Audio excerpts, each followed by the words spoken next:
आज हम लोग पढ़ने जा रहे हैं केमिकल रिएक्शंस लॉज। मतलब कि केमिकल रिएक्शन जो होता है उसमें कुछ कुछ लॉज फॉलो होते हैं, जैसे कि वो किस हिसाब से, मतलब जैसे कोई भी रिएक्शन किस लॉज पे बेस्ड होते हैं, कि कोई रूल रेगुलेशन तो होता होगा ना, कि अगर रिएक्शन हो रहा है तो उसका कुछ रूल्स होगा कि कैसे रिएक्शन प्रोसीड करता है, और रिएक्शन और प्रोडक्ट में, रिएक्टेंट और प्रोडक्ट में क्या रिलेशन होता है, ये सब कुछ सी लॉज पे बेस्ड होता है। तो यहाँ पे हम लोग वही पढ़ने जा रहे हैं आज के लेक्चर में कि किस किस लॉज पे वो लोग बेस्ड होते हैं। तो सबसे पहला है कि number of atoms of reactant and products are equal. मतलब कि रिएक्टेंट और प्रोडक्ट्स में जो भी एटम्स है वो दोनों हमेशा सेम रहेंगे। जैसे कि अगर रिएक्टेंट में सपोज 15 एटम्स रिएक्ट किए हैं तो प्रोडक्ट में भी 15 एटम्स ही होंगे। इसी को हम लोग बैलेंस्ड इक्वेशन भी कहते हैं। बैलेंस मतलब क्या है कि दोनों साइड इक्वल। जैसे कि इसका एग्जांपल ले सकते हैं कि जैसे कि एक तराजू है ऐसे करके, तो अगर हम लोग यहाँ से एक वेट लटका दिए हैं ऐसे करके, यहाँ से ऐसे एक वेट है, यहाँ से ऐसे एक वेट है, तो दोनों side number of atoms same होना चाहिए। नंबर ऑफ एटम्स दोनों साइड सेम होना चाहिए। जैसे कि देखिए यहीं पे आपको मैं अभी सिखाने जा रहा हूँ कि बैलेंस कैसे इक्वेशन को करते हैं। इक्वेशन बैलेंस करना भी आप लोग को सीखना होगा, क्योंकि बहुत जरूरी होता है। आगे के जितने भी रिएक्शंस आएंगे तो सबसे पहले कोई भी रिएक्शन में सबसे पहला काम होता है इक्वेशन को बैलेंस करना। इक्वेशन बैलेंस हो गया तभी आप आगे प्रोसीड कर सकते हैं। किसी भी तरीके का क्वेश्चन करने के लिए आप प्रोसीड कर सकते हैं। तो सबसे पहले देखते हैं NH3 है, जो कि हम लोग को प्रोडक्ट में क्या दे रहा है, N2 दे रहा है और H2 दे रहा है। जब हम, ये होता है डेल्टा का साइन, ये जो है ये हीटिंग का साइन है कि जब हम लोग किसी भी गैस को या फिर किसी भी एलिमेंट को गर्म करते हैं तो वो टूट जाता है। जैसे कि किसी भी चीज़ को, NH3 को हमने यहाँ पे गर्म किया तो ये N2 और H2 में टूट गया है। ठीक है, तो आप देख सकते हैं कि दोनों साइड, इधर नाइट्रोजन का कितना एटम है, एक एटम है नाइट्रोजन का। इधर नाइट्रोजन का कितना एटम है, 2 एटम है। इधर हाइड्रोजन का कितना एटम है, 3 एटम है। और इधर हाइड्रोजन का कितना एटम है, 2 एटम है। तो आप देख सकते हैं कि कोई भी एटम बैलेंस नहीं है, मतलब कि दोनों साइड इक्वल एटम्स नहीं है। तो सबसे पहले हम लोग का काम होता है इक्वल कोई भी इक्वेशन को बैलेंस करना। तो इसको चलिए मैं सेपरेटली यहाँ पे लिख लेता हूँ और फिर बैलेंस करके दिखाता हूँ। NH3 है, गैसियस फॉर्म में रहता है, और इसको जब हम लोग डिकम्पोज करते हैं, मतलब गर्म करते हैं, तो ये N2 गैस और H2 गैस में टूट जाता है। ठीक है, तो अब चलिए सबसे पहले देखते हैं। सबसे पहले आप हैवियर एटम्स को बैलेंस कीजिए, जो कि सबसे ज़्यादा भारी एटम है। तो यहाँ पे ज़्यादा भारी एटम कौन है, नाइट्रोजन है। और जो कम संख्या में हो, 2 होता है जिसका कि हैवियर एटम, एक हो गया जो सबसे ज़्यादा भारी हो और दूसरा हो गया जो लेस इन नंबर हो। सबसे पहले उसको बैलेंस कीजिए। ठीक है, लेस इन नंबर, ये दोनों को सबसे पहले देखना है कि जो ज़्यादा भारी और कम संख्या में उसको सबसे पहले बैलेंस करना है। तो यहाँ पे आप देख सकते हैं NH3 है इधर और इधर N2 है। तो इधर नाइट्रोजन कितना है, 2 है। इधर नाइट्रोजन 1 है, इधर नाइट्रोजन 2, इधर नाइट्रोजन 1। तो चलिए इसको 2 से मल्टीप्लाई कर देते हैं। तो अब इधर भी नाइट्रोजन 2 हो गया है, लेकिन अब हाइड्रोजन कितना हो गया, हाइड्रोजन टोटल हो गया 2 × 3 = 6। देखिए समझ में आ रहा है ना। जैसे कि यहाँ पे 2 नाइट्रोजन 2 से मल्टीप्लाई किए, पहले से 3 हाइड्रोजन था। अगर NH2 का एक मोलिक्यूल है, अगर हम इसको 2 गुना कर दें, मतलब कि 2 मोलिक्यूल यहाँ पे डाल दें, तो क्या हो जाएगा, नंबर ऑफ हाइड्रोजन एटम्स 6 हो जाएगा। तो अब यही 6 एटम्स इधर है। अब देख रहे हैं यहाँ पे नाइट्रोजन तो बैलेंस हो गया है, पर हाइड्रोजन इधर कितना है, 2 है, और इधर हाइड्रोजन है 6। ठीक है, इधर हाइड्रोजन 2 और इधर हाइड्रोजन 6। तो अब इसको बैलेंस करने के लिए क्या कर सकते हैं, यहाँ पे 3 से मल्टीप्लाई कर देते हैं। यहाँ पे 2 से मल्टीप्लाई किए, यहाँ से 3 से मल्टीप्लाई किए। अब आप देख सकते हैं, लिखते हैं नंबर ऑफ हाइड्रोजन्स। सबसे पहले हर का अलग अलग, नंबर ऑफ नाइट्रोजन्स, ये हो गया रिएक्टेंट में और ये हो गया प्रोडक्ट में। कितना कितना है, रिएक्टेंट में कितना है, यहाँ पे 2 है। प्रोडक्ट में कितना है, 2 है। यहाँ भी देख सकते हैं 2 है। नंबर ऑफ कितना, हाइड्रोजन कितना है, रिएक्टेंट में 6 है, प्रोडक्ट में भी 6। तो आप अब इसको कह सकते हैं कि एक बैलेंस्ड इक्वेशन है, मतलब कि इक्वेशन अब बैलेंस हो चुका है। दोनों side equal number of atoms हैं, तो ये इक्वेशन बैलेंस हो गया है। दूसरा लॉज क्या है, इसी का एक तरह से आप कह सकते हैं कि दूसरा रूप है कि law of conservation of mass. Mass of reactant, mass of product. अब आप खुद से समझ सकते हैं, अगर सेम नंबर ऑफ एटम्स होगा, सेम एटम्स होगा, तो फिर मास भी तो इक्वल होगा ना। इधर 6 नाइट्रोजन, इधर भी 6 नाइट्रोजन है, तो अगर दोनों जगह इक्वल है, मास भी दोनों का सेम ही रहेगा। अगर नाइट्रोजन एटम है तो सेम ही रहेगा, तो उन दोनों का भी कितना हो गया, टोटल मास भी सेम होगा। तो यहाँ पे चलिए फिर से बैलेंस कर देते हैं। यहाँ पे 2 से मल्टीप्लाई होगा और यहाँ पे 3 से मल्टीप्लाई होगा। इसका मैं 4-5 क्वेश्चन करवा दूंगा, तब आपको ज़्यादा अच्छे से समझ में आएगा कि क्या करना होता है। तो चलिए इसका कुछ क्वेश्चन हम लोग कर लेते हैं। क्वेश्चन सबसे पहला है, calculate weight of CO2। Calculate weight of CO2 obtained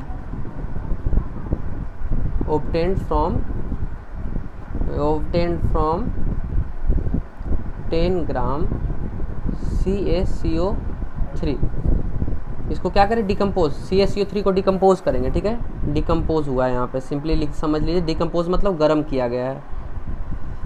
तो सब क्या है यहाँ पे, CaCO3, सबसे पहले इसका रिएक्शन लिखना चाहिए। CaCO3 क्या देगा, CaO प्लस CO2, ये इक्वेशन देगा, ठीक है। तो यहाँ पे बोल रहा है कि 10 ग्राम CaCO3 है। आपको मोलिकुलर फॉर्मूला निकालना आ गया है, मोलिकुलर वेट निकालना आ गया होगा। तो आप देख सकते हैं कि यहाँ पे इक्वेशन पूरी तरह बैलेंस है, मतलब कैल्शियम का एक मोलिक्यूल इधर, एक एटम इधर है, इधर भी एक एटम है। ऑक्सीजन का 3 एटम है, तो इधर भी 2 और 1 3 एटम है। और क्या बोल सकते हैं यहाँ पे, कार्बन का 1 एटम है, ये कार्बन का एटम है, तो इधर भी एक कार्बन का एटम। तो ये देख सकते हैं आप, इक्वेशन तो पूरी तरह से बैलेंस है, इक्वेशन बैलेंस है। तो अब हम इसको क्या सिर्फ फाइंड करना है, मोल्स निकालना होगा। बैलेंस इक्वेशन मतलब क्या है कि इधर अगर एक मोलिक्यूल है, एक मोल से अगर हमको एक मोल इधर मिल रहा है, तो 10 ग्राम से कितना मिलेगा, उसमें जितना मोल्स होगा उतना ही मोल्स हम लोग को इधर भी मिलेगा। तो चलिए इसको सबसे पहले सॉल्व कर लेते हैं, निकालते हैं कि कितना मोल्स है, उसके बाद हम लोग इसको सॉल्व करते हैं।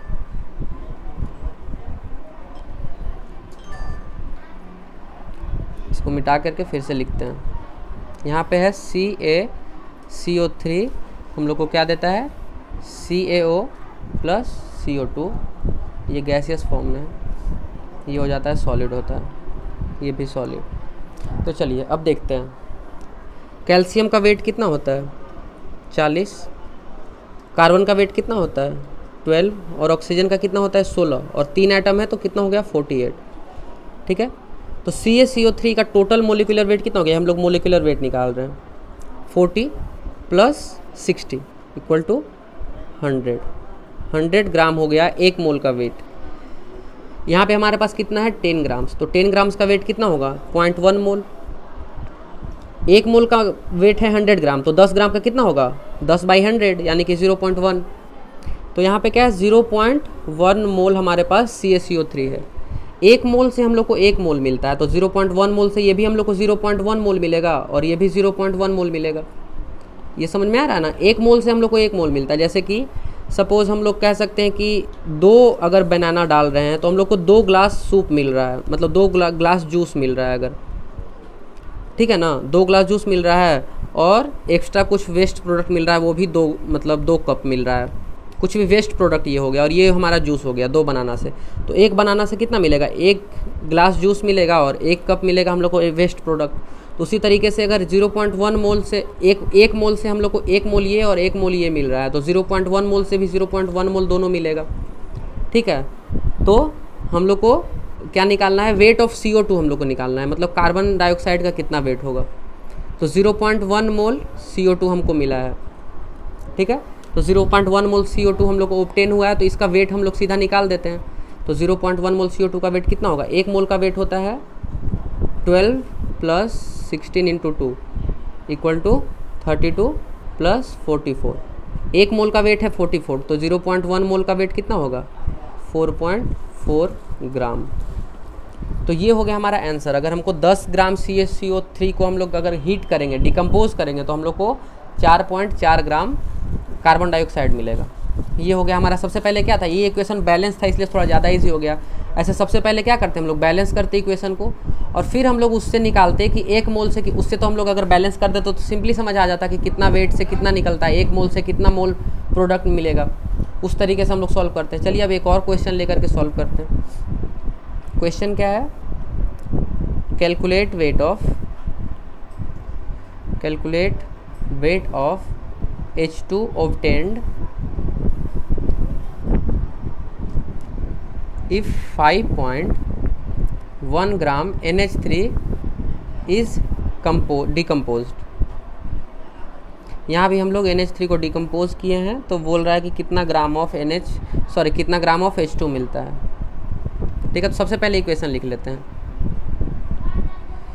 NH3 डिकम्पोज होकर क्या देगा, N2 plus H2, gaseous form में सारा है, ये भी गैस। तो अभी हमने इक्वेशन को बैलेंस किया था, नाइट्रोजन इधर 1 इधर 2, तो इधर 2 से मल्टीप्लाई कर देते, इधर हाइड्रोजन 6 इधर हाइड्रोजन 2 इधर 3 से मल्टीप्लाई कर देंगे, अब इक्वल हो गया। तो यहाँ से हम लोग क्या देख सकते हैं कि 2 मोल ऑफ NH3 से हम लोग को 1 मोल N2 मिलता है, और 3 मोल H2 मिलता है। ठीक है, सबसे पहले ये समझिए कि क्या बोला जा रहा है कि 2 मोल NH3 से हम लोग को 3 मोल H2 मिलता है और 1 मोल N2 मिलता है। ठीक है, तो यानी कि 1 मोल NH3 गिव्स क्या हम लोग को देता है, 1 मोल NH3 से हम लोग को क्या मिलता है, 1 मोल N2 और 3 मोल H2। ठीक है, 1 मोल से हम लोग का रिलेशन निकल गया। अब निकालते हैं कि कितना मोल हमारे पास है। और हमको पता है कि 1 kg इतना में देता है, हमारे पास पैसा कितना है हमारे पास, उसके हिसाब से हम सोचेंगे ना। जैसे बोल रहा है कि 1 kg आम देता है 100 रुपये kg, तो हमारे पास अगर 30 रुपये है तो उसके हिसाब से हम सोचेंगे ना कि कितना आम खरीदना है। तो अब चलिए सबसे पहले निकालते हैं कि हमारे पास N2 है कितना मोल N2 NH3 हमारे पास है। तो यहाँ पे दिया है 5.1 ग्राम, 5.1 ग्राम। सबसे पहले निकालते हैं मोलिकुलर वेट ऑफ NH3 कितना होगा, 14 + 3 = 17। ठीक है, तो 17 ग्राम = 1 मोल। तो 5.1 ग्राम कितना होगा, 1 divide by unitary method simple, 1/5.1। ठीक है, ये हो गया 0.3 मोल। तो हमारे पास NH3 है कितना, हमारे पास 0.3 मोल NH3 है। 1 मोल से 3 मोल H2 मिलता है, 1 मोल से 3 मोल H2 मिलता है। तो 0.3 मोल से कितना मिलेगा, 0.3 × 3 = 0.9 मोल ऑफ H2। तो वेट निकाल लेते हैं। 1 मोल H2 का वेट कितना होता है, 1 मोल H2 का वेट होता है 2 ग्राम्स। ठीक है, तो 0.9 मोल H2 का वेट कितना होगा, H2 का वेट होगा 2 × 0.9 = 1.8 ग्राम।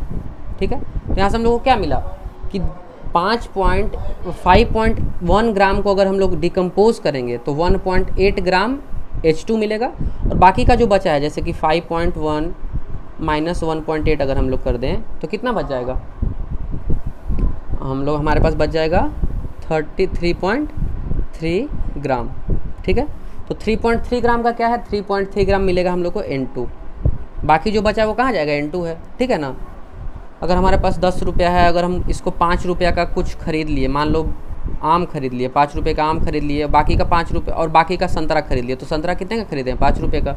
सिंपल सा एकदम इक्वेशन है, प्लस माइनस वाला। तो जो प्रोडक्ट रहेगा, प्रोडक्ट अगर हमारे पास है तो रिएक्टेंट का मास के बराबर होता है। आपको अभी मैंने बताया था कि जितना रिएक्टेंट का मास होगा उतना प्रोडक्ट का मास होगा। तो प्रोडक्ट में क्या है, N2 और H2 है। तो H2 का मास हमको पता है 1.8 ग्राम है, तो N2 का मास कितना होगा, जितना प्रोडक्ट था उसमें से इसका मास माइनस कर देते हैं तो टोटल मास हमको N2 का मास निकल जाएगा, हमारे पास आ जाएगा। तो ये था आज का ये इक्वेशन था। अब नेक्स्ट क्वेश्चन, एक और क्वेश्चन कर लेते हैं तो ज़्यादा अच्छे से कॉन्सेप्ट क्लियर हो जाएगा।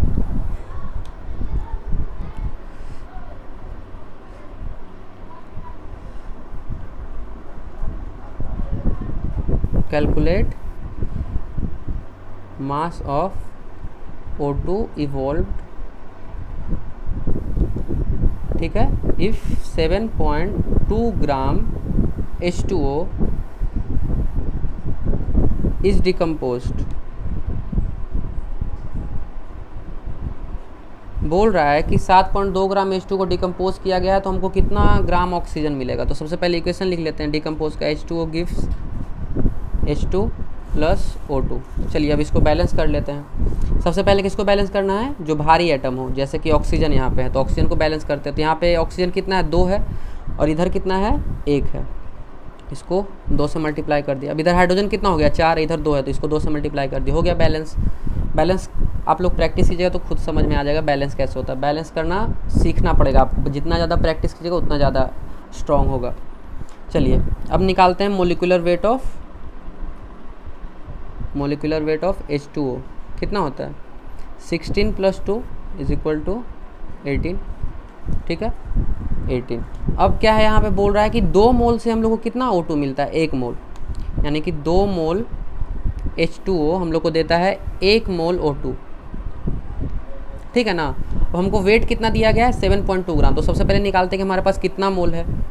तो 7.2 डिवाइडेड बाई 18, तो ये हो गया 0.4 मोल। हमारे पास 0.4 मोल H2O है। तो हमको क्या पता है, 2 मोल H2 से 1 मोल O2 मिलता है। 2 मोल H2O से 1 मोल O2 मिलता है, तो 0.4 मोल H2O से कितना मिलेगा, 1 डिवाइड बाई 2 इंटू 0.4, यानी कि हमको कितना मिलेगा, 0.2 मोल H2, सॉरी 0.2 मोल O2। ठीक है, ये हमारा आंसर हो गया। तो हमको क्या यहाँ पूछा गया था, 7.2 ग्राम H2O लीटर मतलब पानी से कितना हम लोग को ऑक्सीजन ऑब्टेन होगा अगर हम उसको डिकम्पोज करेंगे। तो ये आ गया आंसर कि 0.2 मोल आया।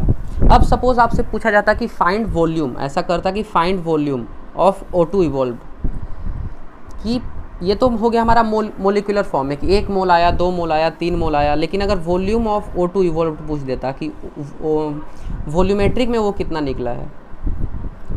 1 मिनट रुकिएगा। ठीक है, तो आपको पता है कि 1 मोल गैस का वॉल्यूम कितना होता है, एनटीपी पे या एसटीपी पे, हम लोग जनरली एनटीपी पे लेते हैं, ये होता है 22.4 लीटर। 1 मोल का वॉल्यूम होता है 22.4 लीटर। तो अगर सपोज आपसे पूछता कि कितना वॉल्यूम निकला है, मोल्स ना पूछ के, ये हो गया क्या हमारा मोल्स हो गया। अगर मोल्स ना पूछ के आपसे पूछता कि कितना वॉल्यूम निकला है, तो आप कैसे निकालते, 1 मोल का वॉल्यूम कितना होता है, 1 मोल का वॉल्यूम हो गया 22.4 लीटर। तो 0.2 मोल का कितना होगा, 22.4 इंटू 0.2। ठीक है, ये हो गया 4.48 लीटर। तो यहाँ पे आंसर क्या हो गया हमारा, अगर वॉल्यूम पूछता तो वॉल्यूम ऑफ O2 इवॉल्व्ड, मतलब इवॉल्व मतलब क्या होगा, जो उससे निकला हो, evolved is equal to 4.4 litre. ठीक है, तो इस तरीके से आप पहले तो बैलेंस करना इक्वेशन सीखिए। जैसे जैसे मैं आपको स्टेप बाय स्टेप सिखा रहा हूँ, पहले बैलेंस करना सीखना होगा। बैलेंस करने के बाद मोल्स का रेशियो निकालिए कि 1 मोल से कितना मोल निकलता है। उसके बाद आप नंबर ऑफ़ मोल्स निकालिए कि हमारे पास टोटल अवेलेबल मोल्स कितना है। जैसे कि यहाँ पे कितना है, 0.4 मोल हमारे पास अवेलेबल है। अब वो इक्वेशन लिखिए कि 2 मोल से यहाँ पे 1 मोल मिल रहा है, मतलब कि 0.4 मोल से कितना मिलेगा। आप यूनिटरी मेथड लगा करके वो भी सॉल्व कर सकते हैं। तो इस तरीके से ये आप जितना ज़्यादा प्रैक्टिस कीजिएगा उतना ज़्यादा अच्छा होगा कि बैलेंस कैसे करते हैं इक्वेशन को। और ये काफ़ी इंटरेस्टिंग टॉपिक है। आगे चल के पूरा केमिस्ट्री में आपको सिर्फ बैलेंस करना ही होगा। बैलेंस करके ही कोई क्वेश्चन आप कर सकते हैं, बिना बैलेंस किए आपसे कोई क्वेश्चन नहीं हो सकता। तो आज के लिए इतना ही रखते हैं। अगर कोई डाउट है तो आप कमेंट सेक्शन में पूछ सकते हैं।